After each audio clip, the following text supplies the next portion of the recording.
Bagaimana nanti generasi kita, maaf kata, sekarang saja keadaan dunia sudah panas seperti ini, sudah konyol seperti ini, bagaimana 5 hingga 10 tahun yang akan datang, anak cucu kita, betapa kerasnya kehidupan Indonesia. Dulu yang terkenal negeri yang ramah, negeri yang santun, betapa nanti teganya antar saudara, antar tetangga, yang kemungkinan besar sangat-sangat mengkhawatirkan.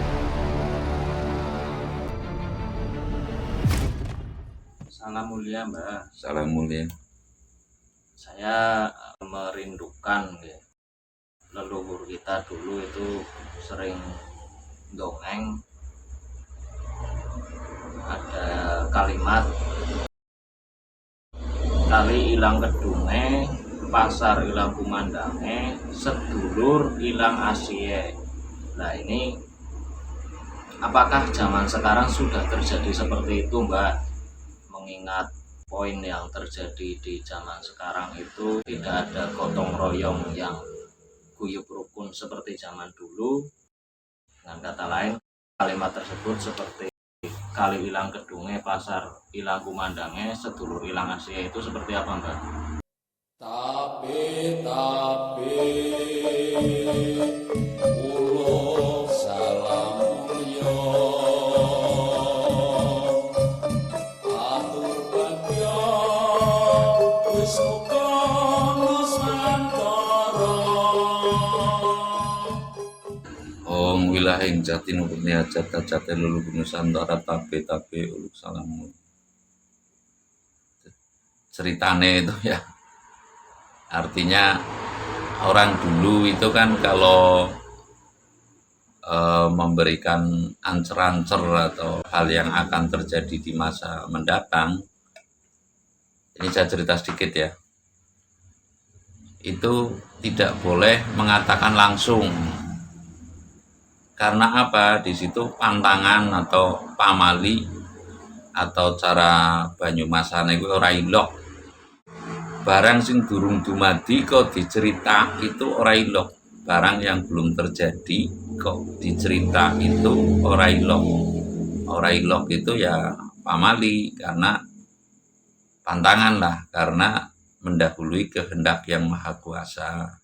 Makalah orang dulu itu memberikan saloka-saloka yang gambarannya itu miring. Artinya miring itu biar manusia mencerna sendiri, biar manusia itu mengetahui sendiri, anak cucunya, lingkungannya mengetahui sendiri dan mengamati. Tidak boleh ngomong langsung gitu. Contoh, akan terjadi sesuatu hal yang seperti tsunami dan sebagainya, ibaratnya ngemben tuli ya bakal anak betik mangan manggar, itu umpamanya seperti itu. Artinya betik itu kan ikan di sungai, loh kok bisa makan manggar, itu kan pohon kelapa, berarti akan ada air setinggi pohon kelapa begitu. Tapi nggak boleh ngomong langsung, lah itu ada air sepohon kelapa ibaratnya, karena ya etika rasa, etika alam lah. Nah, terkait dengan cerita yang sering diceritakan sama Ki Dalang, cara Ki Dalang itu kan kalau candraning goro-goro, bebasan kali ilang kedunge, pasar ilang kumandange, sedulur ilang asye. Lalu anak genepane itu ada jangkepane, dom tugel go asok pajek begitu. Artinya melihat kondisi dan saat sekarang itu ya sudah. Tadi pertanyaannya kan apa sudah saatnya? Ya sudah sekarang. Kali ilang kedunge itu artinya sungai sekarang kan banyak yang dialih fungsi, lalu dihilangkan. Kedung itu kan berarti pusaran air yang dalam. Kalau dulu kan sungai itu 1 kilometer ada kedungnya atau ada pusaran air di situ. Yang kedung itu dalam, lebih dalam dari yang rata itu. Ibaratnya kedalaman 3 meter, nanti di sana kedungnya itu bisa 5 atau 10 meter begitu. Itu namanya kedung. Nah sekarang itu kali sudah hilang kedungnya, dalam artian sekarang kalau dulu kedungnya di desa ibaratnya itu kalau ya dalam perangkat desa itu kepala desa, lurah atau kadus kalau sekarang ya, bau itu kedungnya itu dalam. Artinya itu orang yang dalam pengetahuannya, dalam ilmunya, dalam ilmu rasanya, dalam rasa rumangsane, itu artinya kedung itu sudah hilang sekarang. Artinya sekarang ya kadus ya hanya mengenal birokrat, disiplin, narik pajak, tidak ada ibaratnya hal yang bagaimana masyarakat bisa memandang itu segan, karena segan kan bisa untuk mengayomi, bisa untuk itu, bisa untuk ya pengayoman lah gitu.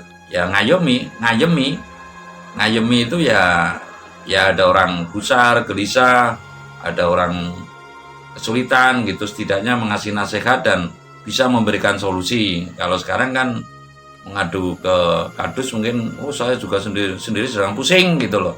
Artinya tidak ada kedung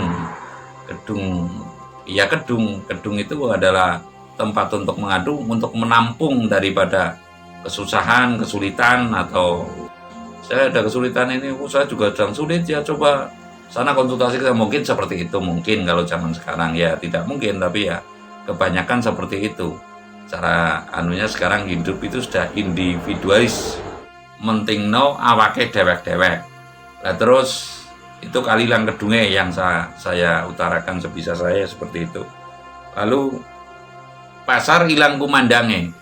Kalau dulu pasar itu kan gemrengseng, orang berangkat pasar jam 3 pagi itu sudah pasar pon, besok pasar pon. Artinya pasar pon kalau di sini tuh di Antipala, besok lagi pasar apa? Pasar Paing di Maos.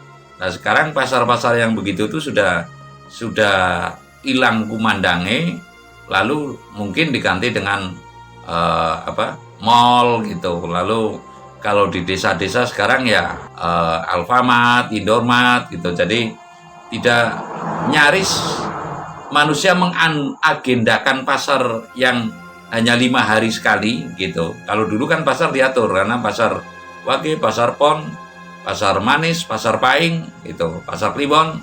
Lah sekarang itu sudah tiap hari, mungkin ke Alfamart, mungkin ke warung. Ini yang dikatakan pasar hilang kumandange.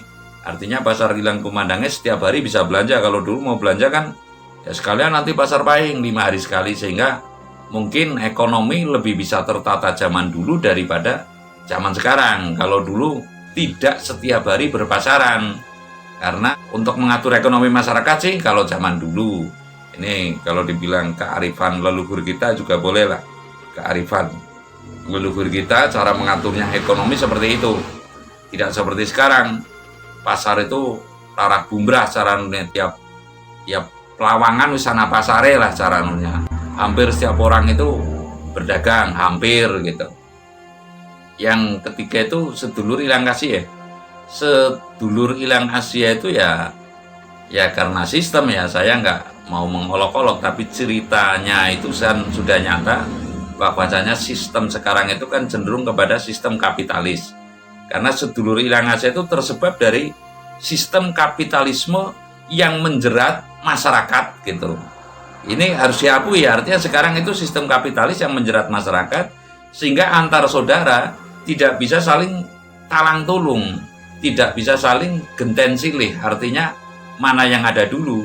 Karena sekarang kan, maaf kata, menempat di rumah bagus, rumahnya kredit ya, terus naik motor baru, motornya kredit kan. Lalu lagi ibaratnya pakai emasnya kredit, umpama seperti itu kan. Sehingga tidak ada celah untuk berbuat yang sosial, untuk mengasihi kepada sedulure itu wis nggak ada kesempatan lah, karena nggak ada kesempatan finansialnya atau hartanya atau keuangannya. Lalu setelah menghutangkan, ketika ditagih motor apa ditagih rumah, ya pokoknya hari ini harus ada, kalau enggak nanti saya didatangi debit kolektor. Ini kan yang menyebabkan sedulur ilang Asia. Lah ini kemana akan mengayom yang saya maksud? Masyarakat ini juga bingung juga, karena kali sudah hilang kedunge. Artinya kepala desanya juga terlilit mungkin, terus kadusnya terlilit mungkin gitu loh. Jadi untuk mencari pengayoman tuh nyaris-nyaris tidak ada. Jadi intinya pada prinsipnya itu kalau leluhur dulu itu mengasih ancer-ancer itu tidak spontan. Nah sekarang yang lebih parah lagi, sikap prikemanusiaan kan nyaris tidak ada sekarang, nyaris tidak ada karena sedulur ilang ASIE itu nyaris tidak ada dalam artian karena terlilit sebuah sistem kapitalisme yang betul-betul walaupun banyak yang menyanggah karena sekarang katanya kemajuan, tapi kenyataannya masyarakat hari-hari sekarang terlilit oleh keadaan apa? Kapitalisme, sehingga manusia itu individual. Yang nyata-nyata di pelapuk mata saya setiap hari itu yang namanya bank harian, yang namanya bank mingguan itu hampir setiap hari setiap rumah itu punya setoran. Nah ini yang menyebabkan sedulur ilang ASIE sikap individualis ya, mau tidak mau manusia terporsir kepada uang. Jangankan yang waras itu loh, jangankan yang waras, sedangkan yang tunawicara, yang tunanetra, kalau saya bilang buta kan nanti kasar lah, nggak beretika, kurang beretika maksudnya. Yang tunanetra, yang tunawicara, yang bahkan apa itu kalau itu difabel dan sebagainya, itu dituntut harus mencari duit. Lah ini kekonyolan situasi yang manakala yang menurut saya perlu kita mengadakan apa cross check bersama. Sudahkah kita sampai pada tujuan daripada kemerdekaan baik rakyat maupun pejabatnya untuk bisa mendisposisikan kembali rasa prikemanusiaan ini yang pokok, tidak memandang suku, agama dan ras gitu loh. Artinya sekarang mau tidak mau, bayangkan ketika manusia itu hanya bisa mengenal uang. Bayangkan jika seluruh dunia ini hanya memikirkan ekonomi, ya. Maaf kata sekarang, ya saya nggak mengkritik ya. Saya hanya mengatakan yang hak walau pahit sekalipun. Jangankan anak-anak tidak bingung, sedangkan orang tua pun bingung, ya kan? Mau berkiblat kepada siapa? Sekarang juga bingung juga lah. Sekarang anak-anak mau dinasehati ibaratnya. Kamu naik motor yang seperlu, nah, jangan sampai cara kasarnya kan sekarang. Ke kamar kecil aja kan sekarang naik motor lah ini loh, pemborosannya kan kalau dipikir itu sudah sangat-sangat luar biasa. Tapi bagaimana kita akan memberikan nasihat ya, sedangkan jangankan yang muda, yang tua saja ya, maaf itu yang tua saja yang berlabel Brahmana di pelapuk mata itu celingkrik pagi naik Innova, nanti sore naik Avanza, nanti tengah siang bolong itu naik sepedanya yang butut ya. Orang tua sudah kalau minggu itu berjajar-jajar kayak itu naik sepeda, lalu di belakangnya ada tip ya, tip itu yang jeglek ya, dengan nyanyian, ada yang langgam Jawa, ada yang suka barat juga lagunya barat. Lah pantaskah yang demikian yang saya maksud? Pantaskah sikap-sikap orang tua demikian? Bagaimana akan bisa memberikan suri tolada terhadap anaknya? Lah kalau sudah demikian, taruhlah ya kita tinggal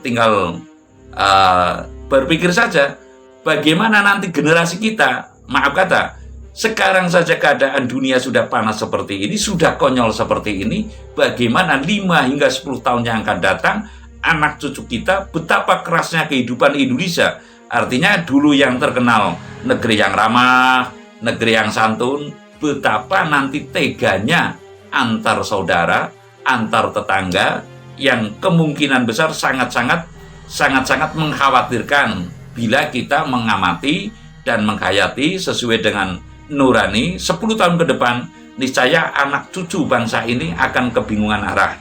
Dan lalu setelah itu katanya ini yang belum terjadi, menurut dongengan orang kuna adalah jika sudah demikian nanti ada dom tugel kuasa pajek. Lah ini yang perlu kita waspadai. Menurut saya ini belum terjadi. Dom tugel kuasa pajek, kalau penafsiran saya, dom itu kan jarum itu kan sangat runcing mas. Kalau tafsir saya adalah perasaan yang telah patah untuk membayar pajak, artinya mungkin akan terjadi sebuah, kalau bilang pembangkangan mungkin enggak itu ya, akan pembelota apa ya, cuek terhadap tarikan pajak. Sekarang kan apa-apa dipajak gitu loh. Lah nanti akhirnya ibaratnya mogok pajak lah, taruhlah. Mogok pajak dalam arti kalau bangkang ya berbeda, itu mengadakan perlawanan. Mogok karena tidak ada yang untuk bayar pajak. Akhirnya perasaan, wah pajak-pajak kok ngapa? Mangan bekangelen gitu loh. Lah ini yang belum terjadi. Artinya saya mengatakan bahwasanya kalau dulu memang orang tua dulu itu memberikan ada kejadian yang akan datang itu dengan saloka atau tidak terang-terangan. Satu, kalau istilah sekarang ya bisa dipasalkan karena undang-undang dan sebagainya. Yang kedua kalinya melatih kewaspadaan dan yang lebih pokok adalah tidak boleh mendahului kehendak yang maha kuasa. Nah ini tadi kalilang gedunge, pasar ilang kumandange, sedulur ilang asiye, menurut saya ya seperti itu. Dan ini yang belum kelakon menurut saya adalah dom tugel goasok pajak, yaitu kemungkinan tafsir saya adalah perasaan yang patah ya, usmbuh ora urus go mangan bekangelen, go nyekolahna bocah ya wis pajak apa-apa pajak, kan repot banget lah. Sekarang kan nyata ini kan, nyata yang namanya sekolah ya, anggaran dari pemerintah sudah dapat, masih narik pula ya, masih dan lain-lain aturannya, yang penting intinya uang.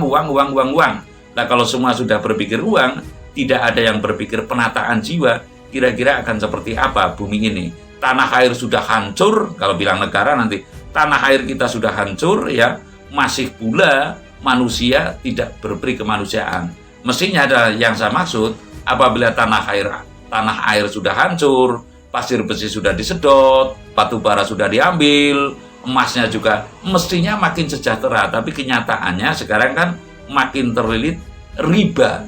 Dan ini mau tidak mau, andai kata ada yang tidak menyatakan ya itu sistem dan sebagainya, mana ada riba. Sekarang di pelapuk mata kita ya semua itu maaf kata riba semua.